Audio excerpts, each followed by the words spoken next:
first speaker, which is Shana Fischer, and you'll find out as I introduce these three speakers, I'm very lucky to call all three of them friends, and that's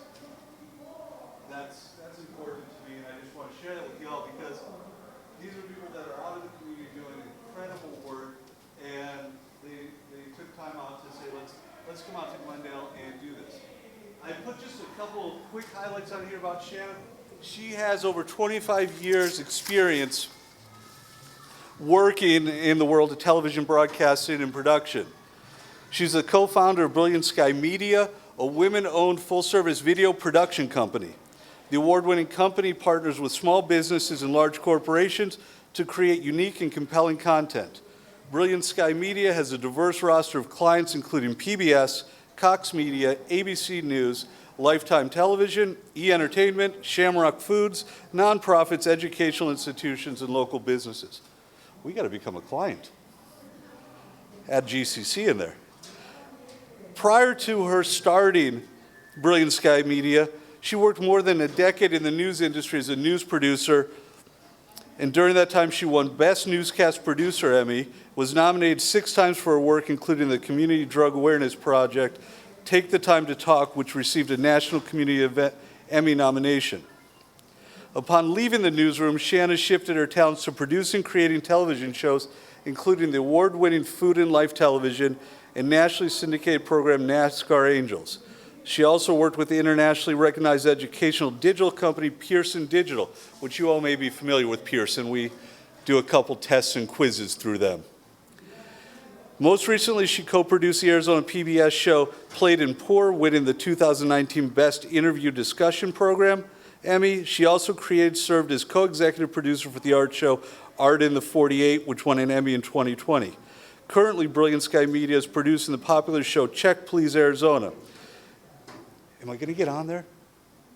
Okay. For her second season, it was just awarded an Emmy for the first season. It's where they people out and they do reviews of restaurants. And last year I wasn't able to do it. I got to do it.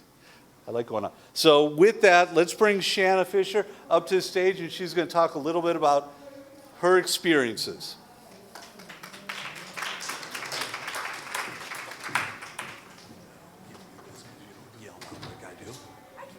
You can yell. We'll see. We'll see how it goes. All right. I'll do my best. You'll do your best. I'll do my best to yell. Okay. Do you want, before we start blistering you with questions, do you want to tell a little bit more about who you are, what you do, whatever I missed? Did I miss anything? Well, because Brent is from the Midwest, sort of, back east, like me, he says Shana, but it's really Shauna. I am sorry. That's it. And it's okay. We've only known each other about 8 years. No, I actually grew up in New York, moved here when I was 10. I'm a graduate of Chaparral High School and went down to University of Arizona. After I graduated, I spent a year in Los Angeles working there and then came back to the Phoenix area and, true story, applied to 25 different places, advertising agencies, local companies trying to find work in my field, which I have a degree in media arts with an emphasis on film direction and production. And it was my very last letter that got me a temporary part-time job at the NBC affiliate here in Phoenix. And I was there for about a year and a half and then moved to the ABC affiliate, KNXV, and spent 10 years there as a news producer. Well, being a news producer, we see all the people up front doing on that side of the camera. What does a news producer do? So the news producer, I always say, is like the football coach on the team. So my job is to take all of the players, reporters, anchors, editors, and studio production crew, and have us all work together towards a common goal, which is putting on a newscast, scoring a touchdown, and winning the game. And so everybody has their job. It's my job to sort of let them know what the play is and how to execute it, and then trust that they will do it. And if they can't, someone is there to kind of help. So that's my job, is to make sure that that all goes smoothly. I do that by listening to the story pitches from the reporters. We together. We do what's called stacking, which is the order that you put the stories in. And then I decide, is it going to be a package, someone who's got a longer period of time to tell their story? Is it just a voiceover? Is it an on-camera read for the anchor? Are we going to go out live? Why would we go out live? That sort of thing. And you put it all together. And every day it goes on at the same time, so you better be ready because it's starting without you regardless. And yeah, it's a lot of fun. So if you are a type A personality who likes to work with people and is probably the one during the group project that did the most work, producing is for you. Oh, go ahead. Can I have a mic? Of course. I think my voice is... Are you able to hear me? Yes, no. I just want to remind all of you that you should think of questions to ask. This is your chance. There's a microphone in the back. Just raise your hand and somebody will get that mic, right? Sally? Right. So please, we want this to be engaging and, we want you to participate. I have a question. I think I'm speaking for a lot of the students that I met personally. There are so many creator tools, so many media platforms. I just want to see your advice for how many of you are here content creators? How many of you make, I don't know, videos, or are you posting? Are you, right? So, in whatever fashion, everybody can be a content creator. Do you have an advice for, a student, right, who's thinking about starting a business and thinking that content creator, because it is very important? Do you have some advice for them? Sure. So as far as content creating, everybody has the opportunity. Whether when you post a photo on Instagram or you send out a tweet, you are creating content. Regardless if it's valuable or educational content or necessary, you are creating content. So as a business, I would say you have to sit down and have a plan as to what you want your content to be. You can't just start throwing things at the wall and hoping something sticks. So my best advice is Instagram, TikTok, Twitter. I am not on Facebook a lot, and I look out at the audience and I see that it's young people, much younger than me. You're not on Facebook, you're on TikTok, you're on Instagram. Twitter's kind of like for old people now. So I would say visual is where it's at, whether that is a photo or a video. I still love looking at photos because I think that they do tell a story. Video, go for it. I would say that before you start your business, think about what your social media plan is going to be. And you want to schedule things. So think in your mind and just brainstorm with yourself or your partner or somebody else who's also creative, ways that you can tell the story of your business. Look at a calendar, see what's coming up. International Cookie Day or National Cookie Day, National Pizza Day. Is there a way that you can incorporate your business into these days? And then you can schedule your content and do content ahead. Don't do it day of. So set out an afternoon or 2 afternoons or an evening during the month and film your content. Shoot your photographs. Make sure they look nice. You don't need fancy equipment to be a content creator. You just need your phone. I mean, you've got a camera in your pocket that you're walking around in. It's your ability. I mean, the phone does a lot for you, but think about what you want to do. As I said, make that calendar. So maybe you decide that every Tuesday you're going to release a photo with a tip or a photo or something about your product. On Thursdays, you're going to do this. So kind of look at that. Seek out other people and ask them. Look at accounts that you really like. What do they do? Professional accounts, someone that you admire. You can be fun, you can be funny, you can be serious. Just be very careful and mindful of how you present yourself and the words that you use, because words do matter. That's excellent. Which leads me to a great question. Your business, I guess let me backtrack. Can you explain what Brilliant Sky Media does? Yes, so we are a full-service video production company, and what that means is we're from head to tail. So we can help you create a concept. We will write up a script for you if necessary. We provide the filming. We provide post-production, which is editing, animation, graphics, audio. We can provide voiceover for you. We walk you through the whole process. And so when we start with you, we can start, as I said, from concept all the way through the end, and you have a final product that you can use on a website, in meetings, as a commercial, a television show, what have you. Okay. And for those of you that had my class, you know I practiced law for a while, and people love to Google what to do in a legal situation. And they think they know the answers. With video production, everybody has a phone now, and they think they've got a camera. And you started right as the Great Recession was in its thralls. How do you convince somebody they need to spend money on something like video production? How do you sell that to people who are cutting costs everywhere they can? So a lot of people look at video as a luxury, like a gym membership or getting your nails done, but it's not.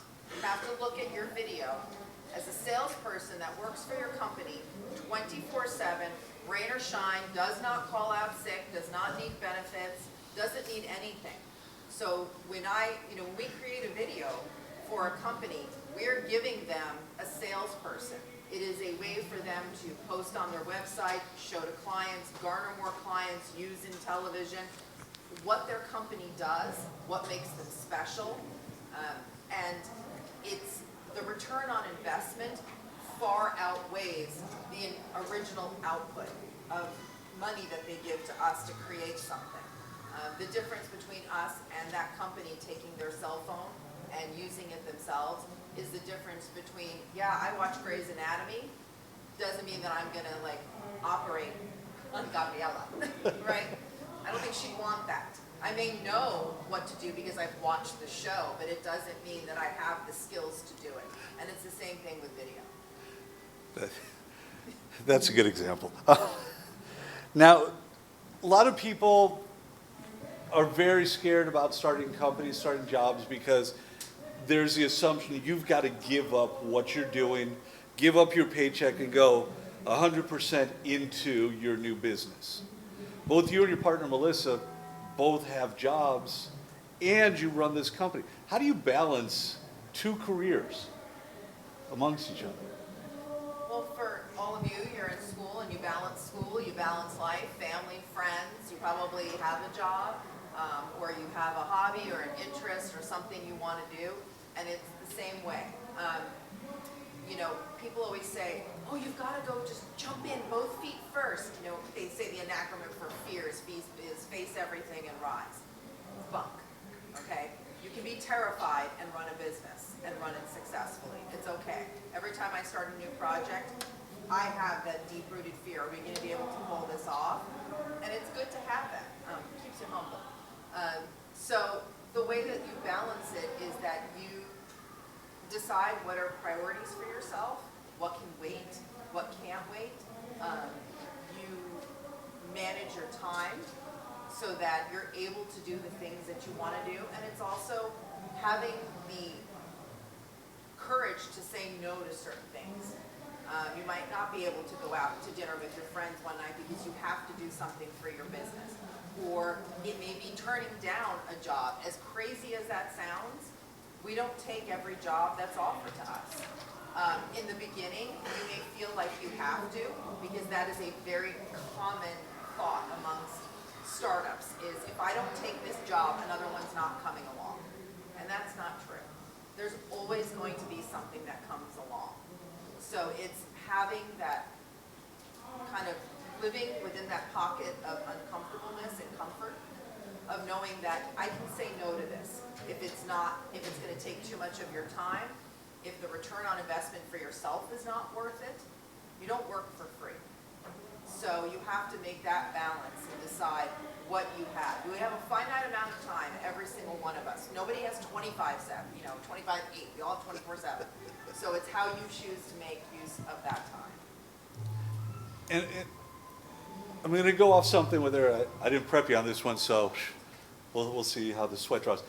But saying no to a client, a potential client, in today's world, I mean, especially, you guys probably tag the work you do somehow so other people know it. Do the beliefs and the practices of the people that are saying, we want to hire you, have to align with your business for you guys to do work with them? Is that something you consider? We do. So obviously my background is in news, so I know how to vet people and investigate. And I do. Before, when a company approaches us, we do research. We look into the company. It's not a matter of how large the company is, but it is a matter of what their principles are and do they align with ours. Quite frankly, I'm not going to do business with racists. Kind of makes sense, right? It doesn't mean that we won't do business. On the flip side, we're not going to do business with people, just because they're small and they may not have an enormous budget. With the music, you might want to use that. Sorry. So, oh, wow. I'm used to being on the other side of the camera, so this is a little weird for me. But as far as turning down a client, we have turned down clients because their beliefs did not align with ours. It's an uncomfortable conversation, only as uncomfortable as you make it. I always think that less is more, so the less that you say to them, the better. As far as we've also turned down people because their budget has not been enough. I know what our threshold is. And, when you're running your business, you're not running a charity.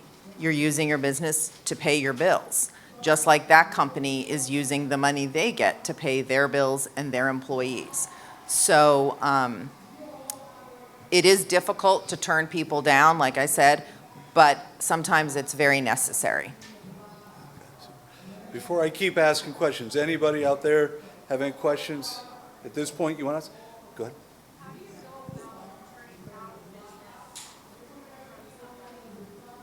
So that's a great question. She wanted to know, how do you go about turning down business from somebody? Like, what's the way to do it? And I always find that honesty and directness is good, couched with a little bit of like, wish you good luck. So I always start off by saying, we always appreciate that you've inquired about this. We understand that, your budget is firm. However, it's not going to be possible for us to do it at this time. We wish you the best of luck. Sometimes I give them suggestions. If it's somebody that I feel like, gosh, I feel badly turning them down, so I might direct them towards saying, look, this sounds like something that might be something for a student starting out could handle for you, or it might be something that you could do within your own company. We've, turned down people by just simply saying, unfortunately, you've reached at a point in time where we're extremely busy and we wouldn't be able to give you the attention that your project deserves. But if there, we'd look, forward to hearing from you in the future. Perhaps, when our schedule opens up, let's stay in touch. Something like that. So it sort of lets them know that you do appreciate their business, you do appreciate it, but you can't do it at this time. Good question. Because it is hard. It feels so uncomfortable when I'm typing and then I have to send enter. I'm like this, like, oh God, oh God, okay. Well, maybe we can make it work. Maybe if we we're going to lose money. There's no point. Yes, sir. Hold on one sec.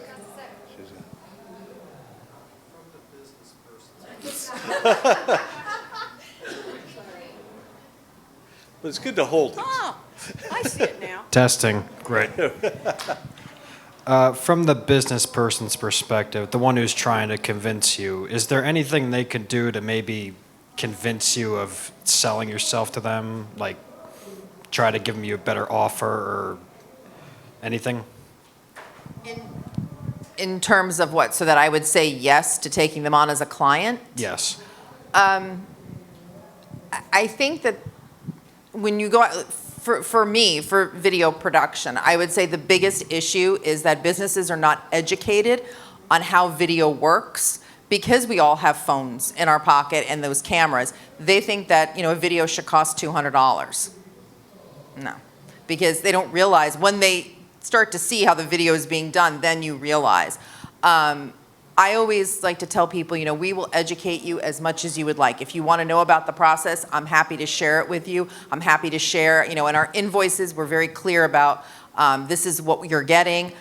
We tell them how many hours things take because people don't realize that, a minute-long video could take 10, 12, 15, 20 hours to edit, depending on how involved it is in graphics and music. So there's not a whole lot, because most of it is budgetary constraints. And, we can't change that. We encourage, especially nonprofits, get yourself a fundraising guru who can kind of help you. There are grants that are available, so sometimes we suggest to businesses, apply for a grant and see if that grant can help you with your budget. Deadline is also a big thing. Everybody wants it, like they call you and they say, can we get a video by next week? Like that's gonna be hard. So we try to work with people to let them know and so that their expectations are realistic. Okay, thank you. I hope that answered it. And I think you were also looking at the idea or fact, if they say no to somebody, can you do something to get them from no to yes? Is that what you were asking as well? Sorry if that was confusing. Oh, no, that's okay. So he was kind of curious. Is there a dollar amount that's going to make you say, okay, we'll do that? As close as you can come to what it costs, yes. So a lot of times it does come down to money, unfortunately, yes. It sounds like it's an ugly word, but it's not. It's what, you're entrepreneurs. It's a necessity. So related to that, I have a question. In the early stages when you started this video production company, I asked this on behalf of students because we go through this in our classes and a lot of them have a very hard time understanding their costs. One of the things they don't understand first and foremost is what is the value of their time, especially if they are offering services. We have this conversation all the time. Well, have you paid yourself? In what you're charging your customer, have you included your time for providing that service? How did you manage to come up with what's your production cost, or what's the cost of the services that you provide? And again, I may know the answer. I just wanted you to share that with students because, we just had a conversation. You didn't have the budget that I needed, right? So you have to be very aware of what your time, your services are worth. So that is a great question.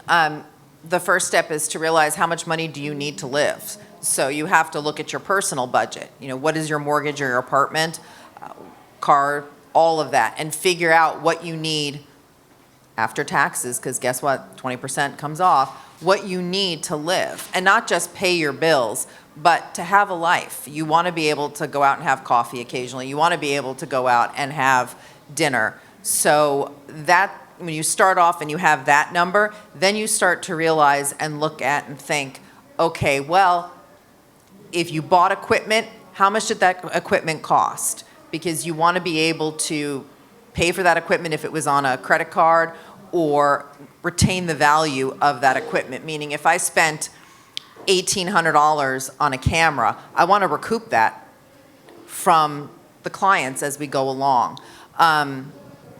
In addition to that, you want to look at expenses of hiring out people. So, we hire out videographers and we hire out an editor. They have a fee. So we used to not upcharge our clients when we would hire outside. So if the photographer is charging us, the videographer is charging us $1,200 a day, yes, that's what they get around there, we would just say, okay, that's what it is. Instead of where most companies would tack on a little bit of money, we wouldn't because we felt badly saying, well, that's just kind of rude, but it's not. We should have been doing that all along. So that was a mistake that we were making.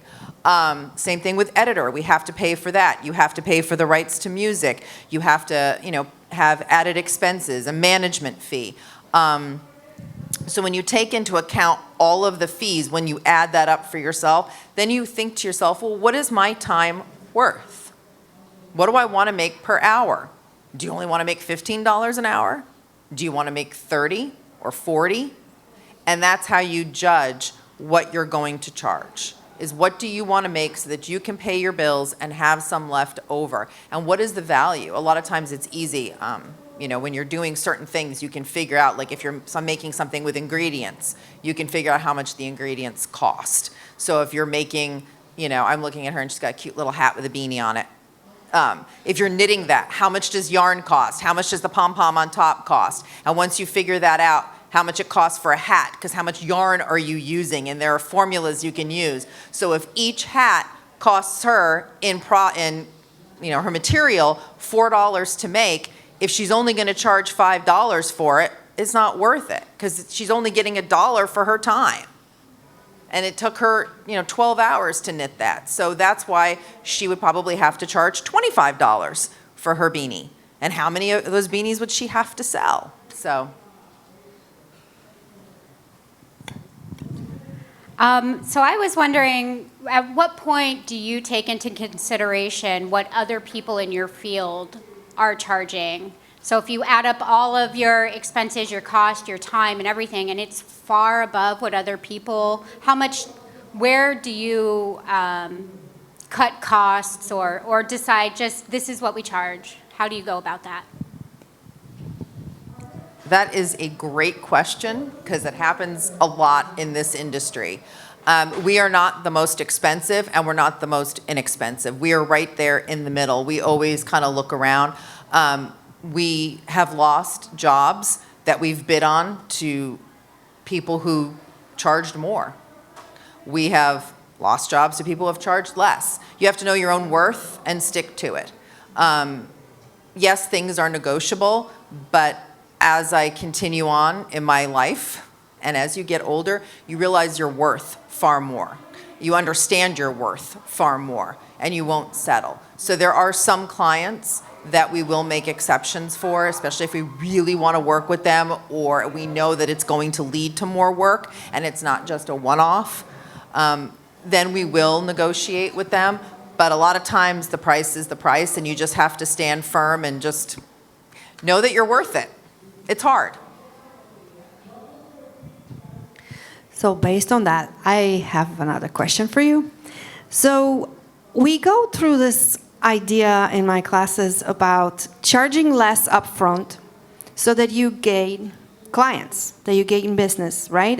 You can think about it as maybe advertising. I'm charging a little less. People come see what a great job I'm doing, and then they tell other people, right? They use the power of referrals, the social media and all that. And because I offer so much value, I'm going to grow my business much faster than if I charge what I think I should be charging right off the bat. And I kind of think of that, as advertising cost.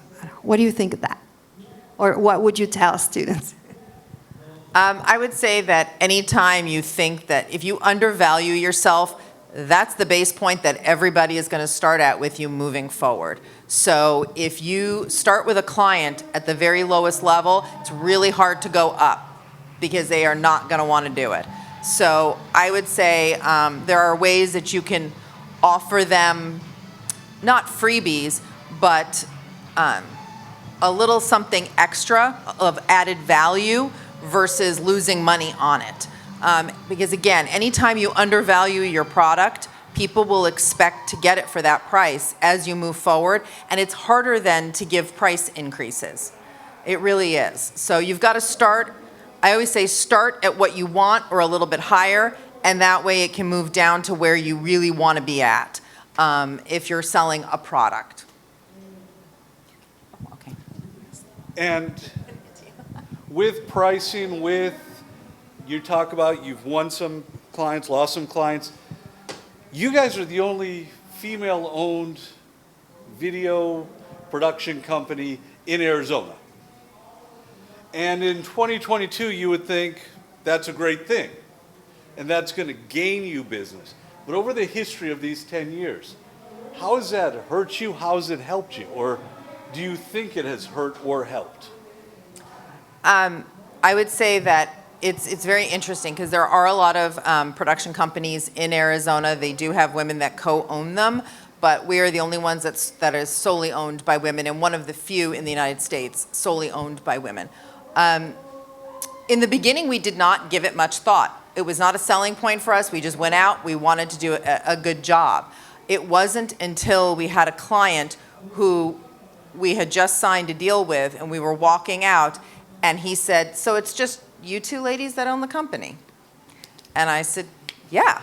And he looked at me again, and he said, "Just you two women?" And I said, "Yep, just us two." And he said, "Really, just two women?"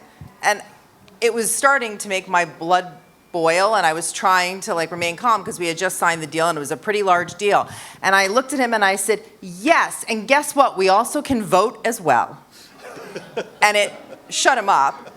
He also ended up not being a really great paying client. But over the years, I know that we have lost out on jobs that we wanted because we were women. We had a competitive bid, and a male-owned video production company would win out because the idea is that it's more comfortable to go with a man in this profession. For some reason, there is this illusion amongst the public that this is a male-dominated field, so we're okay paying a man X, Y, and Z, not a woman so much. In 2022, you think it would be different. I think that the next speaker could talk to it as well because she is a woman-owned business, and it's a selling point for us now. And I think, I'm quite proud of it. Brent and I have discussed the fact that I cannot stand the term boss babe, or you're a boss lady, or you're a boss chick. I think it's very pejorative, and I think it's a term that has been invented to make it palatable to have women who are leaders and women who are in charge of businesses. You're a boss. You run your own company. It should not matter your gender. It shouldn't matter, if you're a man, a woman, non-binary, whatever it is. That should not be at the forefront. I just think that we're in a day and age that it is something that you should be aware of. On the flip side, we have had jobs, secured them because we are women. Women-owned businesses want to hire women-owned businesses. We have been able to secure RFPs and contracts with Arizona State University because they are looking for minority-owned businesses, women-owned businesses, and that works in our favor as well. And I love hearing that. Through the last 2 years, your business that is a lot of face-to-face work. You can't make videos virtually. I mean, as odd as that sounds, you gotta go and film people and be on sites and do things. So how did your business maintain when everybody wasn't maintaining? It's a great question. So when the pandemic hit, we were about to start the second season of Art in the 48. And we had to think of a way, we could not go out. Obviously, you weren't allowed to leave. So we actually decided to continue with the season, and we filmed all of our interviews with the different artists in town via Zoom. So our editor would record the interview. We got on there with our host, Alberto Rios, and he would do an interview, and we would record it, and then we would actually either get video or photographs off of the artist's website or what have you, or we would teach them how to use their phone and how to hold it horizontally and film themselves painting, film themselves creating their art. And then they would send that to us and we would put it together. We won an Emmy that year. We had a lot of people reach out to us, artists who were grateful that the show continued because it was in a pandemic. So, the pandemic was an awful thing, and it still continues to be awful. For us, we had to figure out the big word pivot and how you're going to do it. And you have to dig deep, and you have to be creative and get outside the box. Nothing is impossible. You have the tools inside of you to figure out how to make it work. You just have to. We couldn't not do the season. So that's what we've been able to do. And then as we've been allowed to go back in, we're very strict and follow COVID-19 protocols. To this day, when I'm in a restaurant and filming for Check Please, I'm wearing a mask. We wear masks everywhere. We are this is fun out there. So you I'm sorry about that. No, it's fine, it's fine. So yeah, it is difficult during a pandemic to do what we do, but it's not impossible. There are so many tools to use. Zoom has made it amazing. The fact that everybody does have a phone has made it amazing and easier. Yeah. And not sure where I want to go next. I think we can talk about your bakery a little bit because I'm a little hungry. I forgot lunch. It's back there. I'll grab some. But you had two passions. You have two passions. It's the video, it's baking. And I've followed you on Instagram for years and have seen the desserts and been very tempted. But you started the bakery business, yet you closed it. So can you kind of give a brief synopsis of the whole lifespan of Brilliant Sky Bakery? So when I was a child, I watched cartoons, but I loved to watch cooking shows. It was my favorite thing. I wanted to be a chef for the longest time. I wanted to be a dentist. Everybody always wants to be something. And I had always had this deep passion that I loved cooking and I loved to bake. And I had a very dear friend who wound up with colon cancer, and she was 39 years old, and we would write each other emails because she lived in another state. And the last email she wrote me, she said, do something every day that frightens you. Just do it. Don't say no, and do it for me because I'm not going to have the chance. And sadly, she died. And I was sitting there and I was thinking to myself, what am I so afraid of? So I can start this business, and if it fails, it fails. The nice thing about Arizona is they have a cottage law, which allows you to bake out of your home. You have to follow the same rules as if you had a brick and mortar, so everything has to be separate, it has to be clean. You have to get insurance. So that's what I did. I had a very supportive business partner, and she said, go for it, stop talking about it, let's do it. It didn't cost a lot of money up front in investing in ingredients and packaging and that sort of thing and getting the LLC, and then just rolled it out. It became, after about 5 or 6 years, it was still fun, but not during the holiday times when you're standing in your kitchen and you're making 1,500 cookies that have to be shipped out, or 6,000 cake truffles that have to go out because people have ordered them. And so right before the pandemic, we made the decision to dissolve the company. You don't make a lot of money at a bakery, you make nothing. So we made a little bit of money out of it and decided it's okay, we can dissolve it. We retained the name, and it's okay. I got to fulfill my passion, and it's all good. But going a little deeper into that, knowing that it's not that the business failed, it's making a conscious choice. I'm going to get into that magic word, pivot. We're going to move somewhere different again. I mean, knowing that and being able to realize that, that's important for a business owner, isn't it? Yes, I mean it's important, for anybody to know when to call it, to call time and to say we're out. You don't want to stay too long into things, and you don't want to overstay your welcome. So, you also don't want to keep throwing good money after bad, and you have to understand that and be aware of that situation. It doesn't mean you're a failure. I mean, that's one of the best ways that you learn. Not getting jobs teaches us, because sometimes we do go back and we say, could you explain? We always use it as a learning process. Could you let us know what we could have done differently in our bid that would have made it more attractive? 9 times out of 10, it's budget. It really is. We also, want to learn from failure about how we could do something differently from ourselves, how we approach it, how our ideas could be different. That's the important place. When you fail, that's what you learn, what you're made of. And that you can continue on to the next step, and the next step, and the next step. I don't see hands up. Go ahead, please. So I don't like that word failure, because it's all learning, really. And I guess one way to look at it is coming and educating yourself and knowing as much as possible before you start a business or you try your idea, so that you have made conscious choices and calculated risks, right? I guess in the bakery example, it wasn't too much risk because, you knew your ingredients, you knew what people wanted, and you went as far as you wanted to take it, right? So I'd like to open it up and ask you all, what are some fears or things that hold you back? Maybe you have an idea, maybe you have something you want to do in the future, and you tell yourself, well, maybe one day, maybe when I get this, maybe when I have that.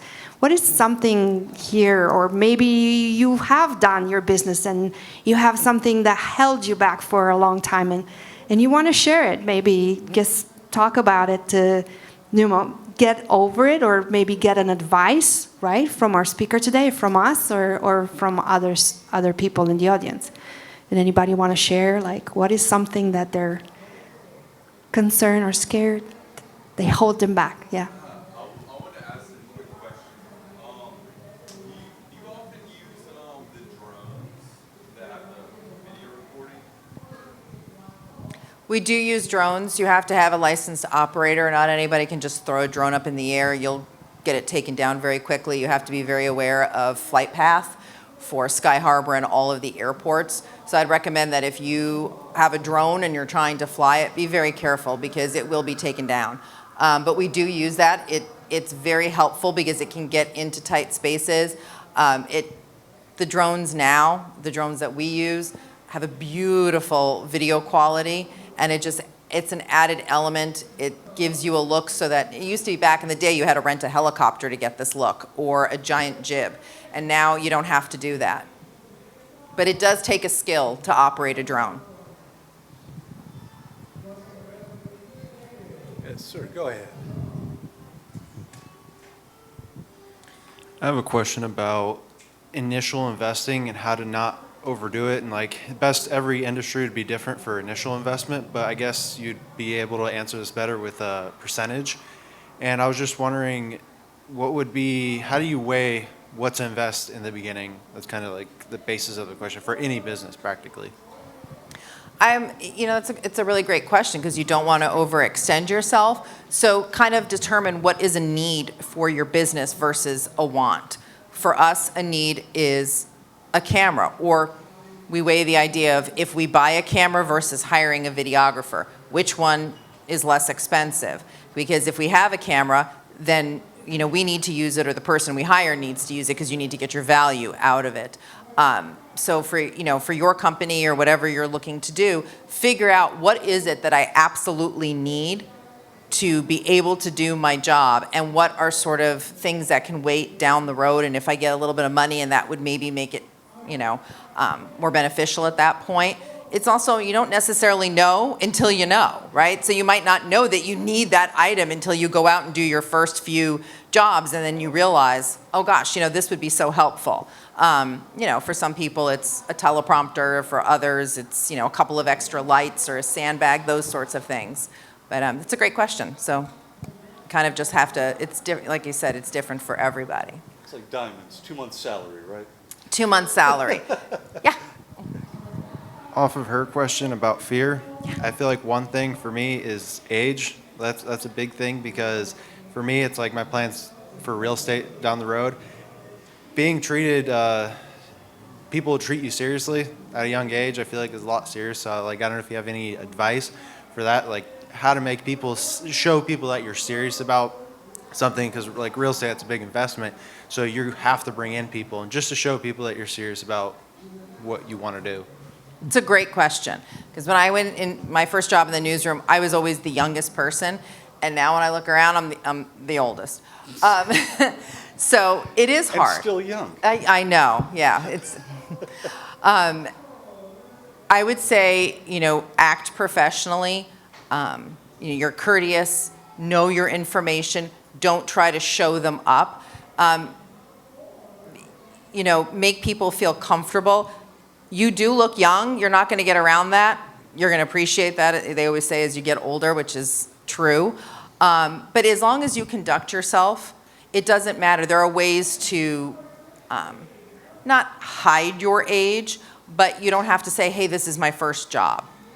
How long have you been in the business? I've been in the business for a number of years. You don't have to say I've been in the business for 2 years. There are other ways as well. Just make sure that you're always conducting yourself, there are always going to be people that look at you and say, you're too young, I'm not going to, give you, $5 million to invest. You just need one person. Just takes one person to believe in you, which is true, and then you just capitalize that and move on it and move on it and move on it. So I hope that helps. It is a huge fear, and I still have that fear because I can admit that I still look young. I'm 52. I just turned 52. Okay, this is the point where you're all supposed to go, oh, really? But it is like a big fear when you go out there that, okay, I look young, but dress for the part. I think that it'll be a great question that Cynthia can answer because in her business, first impressions are everything for what, she does. So she'll be able to help you with that. But guys, shout out your fears because I have a ton of them and that's okay. So, it's that I'm going to be too young, I'm going to be too old, not experienced enough, this, that, whatever it might be. Like, oh my God, what if we don't make money? How do we make money? What do I do with my money? How do I get a bank account? What do we do with how do I find a CPA? What if your CPA dies? Well, and here's another fear tied to that. How long do you keep trying? Because very few businesses open their doors and bam, you're flush with revenue. So were there months where you sat there and said, it's not working, but you said, let me give it one more month, give it one more week? How do you build yourself up to know you've got the right plan, you just got to let the plan play out? That's a great question. Every day, I think to myself, this is the day that I quit. This is the day that I just figure out how I'm going to be, make passive income and be independently wealthy because I can't do it anymore. There are some days that are very, very, very trying where the equipment is not working or the client, has decided we're going in a completely different direction even though you've already written a script and we're getting ready to film, or they, all these things that can happen. And then there are days where it's just magical and at my heart, I love to tell stories. And I think it's important that people's stories are heard.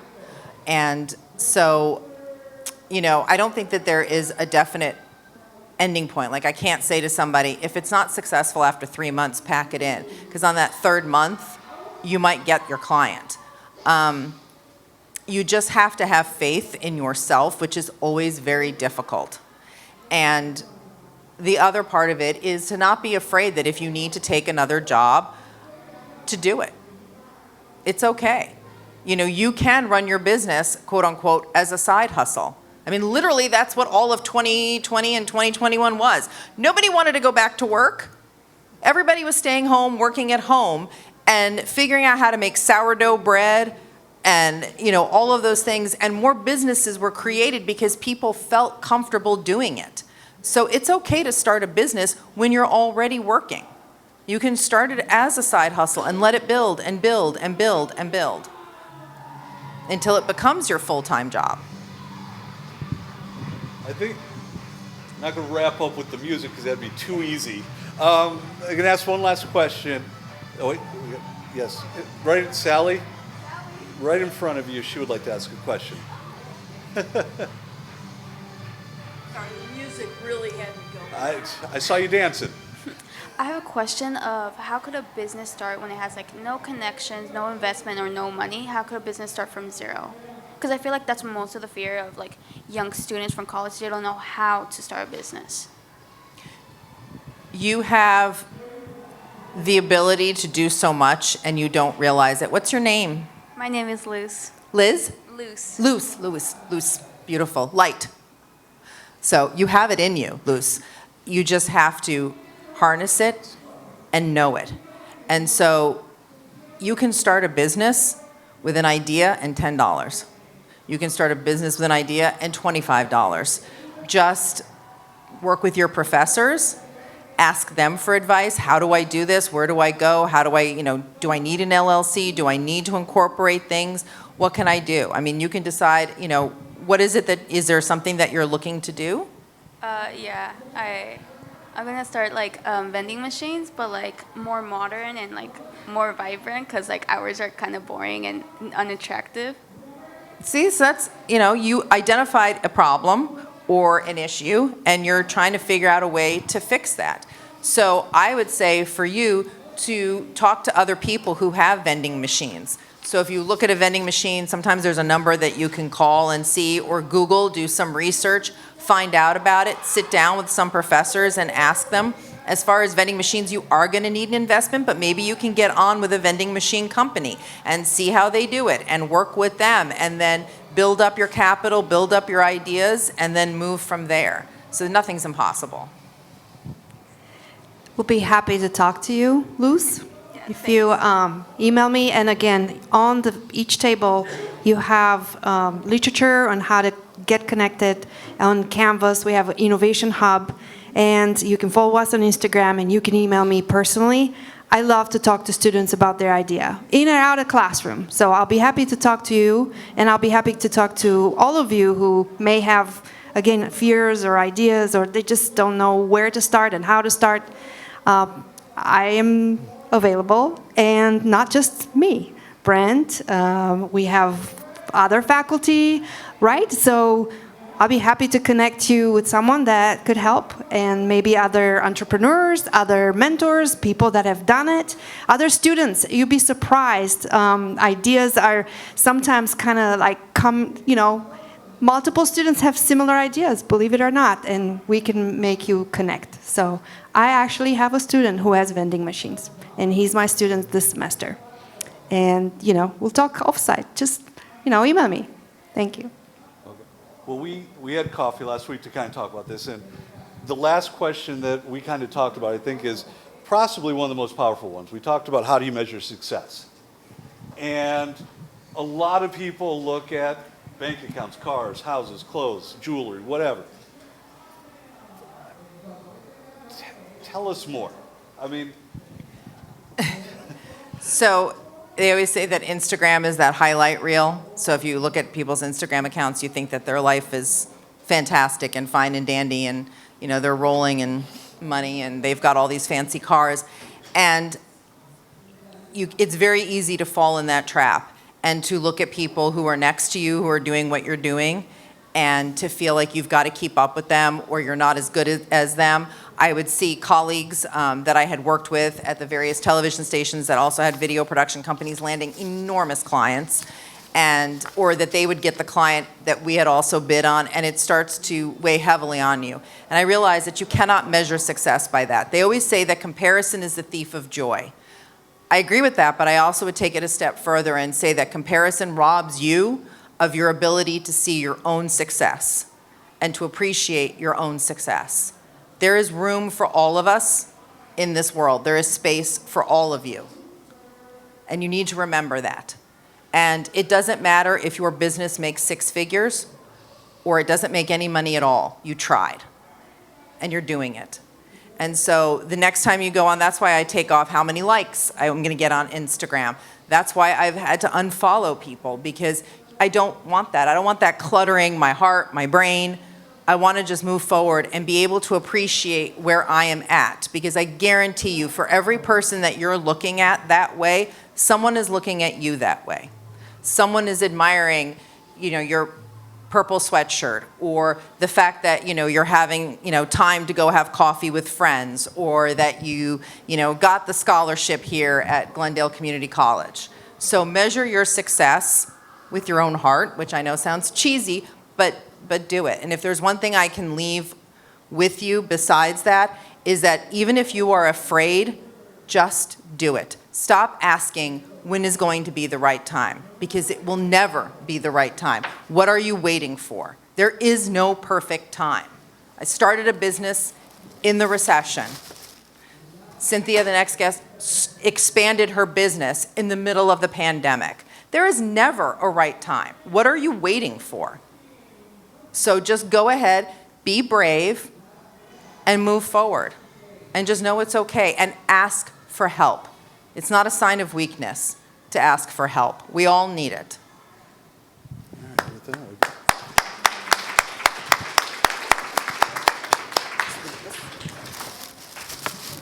Thank you so much. Got you. That is so sweet.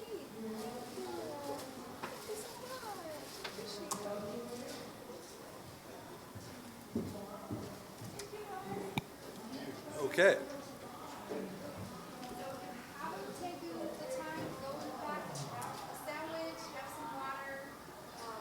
Grab some food and water in the back for those of you that can't hear. We have plenty, otherwise I have to take it home and eat it all for dinner. And I think there's too many sandwiches, so please grab a sandwich or two, grab a bottle of water so you stay hydrated. And we are going to bring up our next speaker, Miss Cynthia Sassy. She is the president and founder of the Fabulous Fabulous Media Group, and I apologize, the slide says. You have expanded, and I can't keep up with you. And I'm going to move these chairs.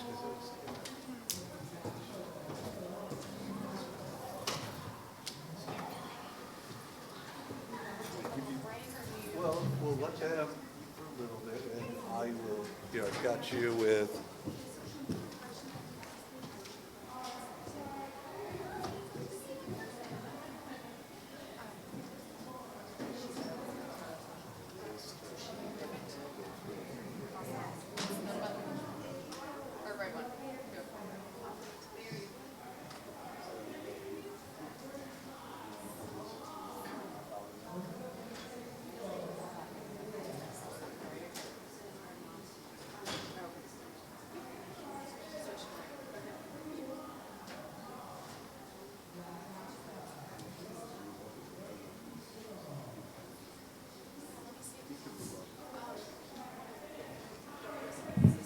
If you have not signed in, I have 2 clipboards over here that you're welcome to sign yourself in. That way we can let your instructor know that you were here.